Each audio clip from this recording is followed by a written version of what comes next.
Total বিপ্লবের যে আকাঙ্ক্ষা, উত্থানের যে আকাঙ্ক্ষা, সেই আকাঙ্ক্ষা কিন্তু শেষ। এদেরকে দিয়ে ভালো কিছু হবে এটা কেউ মনে করে না, যার জন্য দেখেন তার পরিণতি। তরুণ নেতাদের রাজনৈতিক গুরু হিসেবে ফরহাদ মাজারের বেশ নাম আছে। তিনি নতুন অভ্যুত্থানকে স্বাগত জানিয়েছেন এবং তার সঙ্গে বেশ অ্যাক্টিভ ছিলেন। এবং ফরহাদ মাজারের স্ত্রী, তিনি মৎস্য এবং প্রাণী সম্পদ উপদেষ্টাও ছিলেন। সেই ফরহাদ মাজারের একটু কথা শুনি আমরা।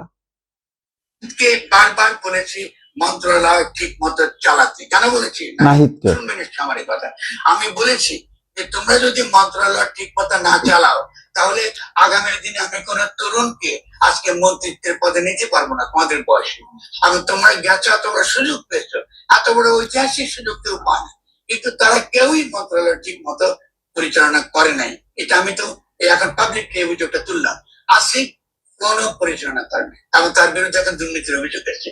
এগুলো তো আমরা শুনতে চাই। আমরা যদি তারা মন্ত্রণালয় চালিয়ে তারা দেখাক যে তারা একটা মন্ত্রণালয় চালাতে সামর্থ্য, মাহফুজ চালায় না।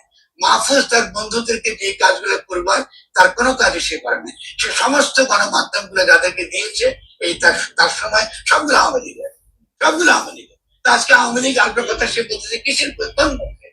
সে তো দাঁড়িয়ে এগুলো করে। তাকে বারবার বলা হয়েছে যে তুমি টেলিভিশন করো, ও তো ওই দায়িত্ব ছিল, তুমি পত্রিকা বের করো, তুমি যারা সত্যিকারের গণমাধ্যমের সঙ্গে যুক্ত এদেরকে সাপোর্ট করো। আপনি কিছু নেই, সব কিছুই করেন।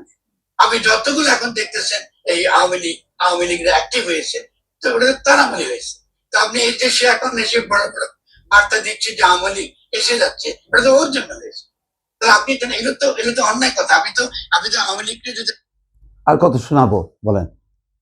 এটাই একেবারে বাস্তব ভিত্তিক কথা। তারা নতুন কিছু করেনি, নতুন কিচ্ছু করেনি।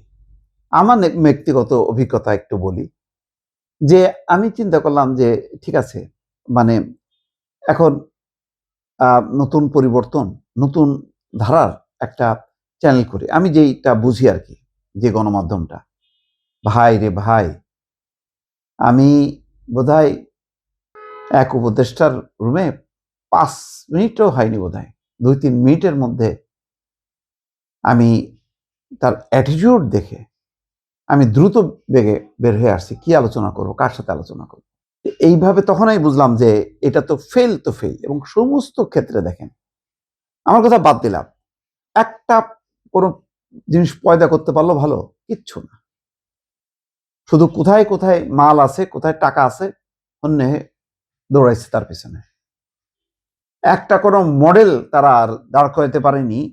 যে এই যে এখন দেখেন, ওই যে ক্রীড়াঙ্গনের কথা দেখেন, T20 ওয়ার্ল্ড কাপ খেলতে পারে না এখন, সমস্ত মানে যারা খেলোয়াড়, ক্রীড়া সংগঠক সব গালি দিচ্ছে আসিফ নজরুলকে এবং আসিফ মাহমুদ সজীব ভুঁইয়াকে।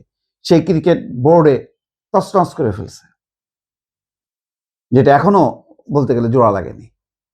আপনি কোন মিনিস্ট্রি বলেন, একটা মিনিস্ট্রি দেখান যে মিনিস্ট্রিতে এমন একটা মানে যুগান্তকারী পরিবর্তন হয়েছে, যেখানে যে মিনিস্ট্রিতে গেলে সেখানে স্টাফরা, কর্মকর্তারা বলবে না ভাই, পাইছিলাম একটা উপদেষ্টা একেবারে সোজা করে দিছে বা সুন্দর একটা সিস্টেম করে দিয়ে গেছে, এখানে আর কোনো দুর্নীতির সুযোগ নেই। একটা বলতে পারবেন না, সব ফেল।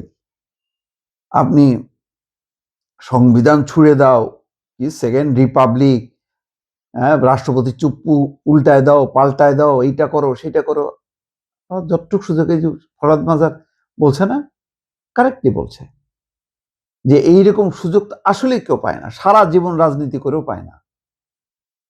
এবং তাদের এই গণঅভ্যুত্থান পরিচালনা করতে মানে বছরের পর বছর করতে হয়নি, খুব অল্প সময়ের মধ্যে একটা গণঅভ্যুত্থান সংগঠিত হয়েছে। তার সামনে ছিলেন তাদেরকে যে সুযোগ ডক্টর মোহাম্মদ ইউনূস দিছে অবশ্য তার নিজের স্বার্থে, চিন্তা করছে এদের উপর মানে শহর হয়ে সে মানে বছরের পর বছর ক্ষমতায় থেকে যাবে।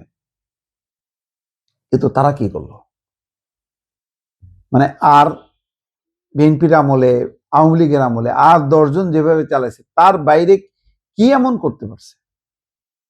বরং রাজনৈতিক সরকারের কোনো কোনো মন্ত্রী যুগান্তকারী পরিবর্তন করছে, যেমন এখনো অনেকে সাইফুর রহমানের কথা বলে, তারপরে আরো অনেকের নাম বলে, আমি কার নাম বলবো আর কার নাম বলবো বললাম বুঝতে পারছি না। অনেক মানে ডার্ক সাইটের মন্ত্রী ছিল, এমনকি এই 15 বছরের মধ্যে আওয়ামী লীগেরও কোনো কোনো মন্ত্রী ছিল যাদের বিরুদ্ধে কোনো দুর্নীতির অভিযোগ নাই।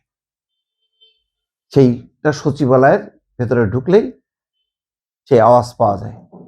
ওই করাপ্ট অফিসাররা বা এর মানে কর্মচারীরা তারাও বলে যে ভালো তাকে বলবেই সবাই ভালো। তারা কি করলো? এই প্রশ্ন, কোনো পরিবর্তন, যার জন্য টোটাল বিপ্লবের যে আকাঙ্ক্ষা, উত্থানের যে আকাঙ্ক্ষা, সেই আকাঙ্ক্ষা কিন্তু শেষ। এদেরকে দিয়ে ভালো কিছু হবে এটা কেউ মনে করে না, যার জন্য দেখেন তার পরিণতি।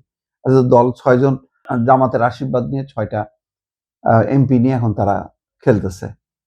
কেউ সবাই বলে যে জামাতের বি টিম, এনসিপি আলাদা দল, এটা কেউ আর মনে করে না। এবং ভালো কিছু করবে এরা ভবিষ্যতে ক্ষমতায় যে একদম মানে উল্টায় দেবে, পাল্টায় দেবে, এরকম কেউ কিছু মনে করে না। এইটাই আফসোস। সেই হতাশার কথা ফরহাদ মাজার তার বক্তব্যে বলছেন। দর্শক।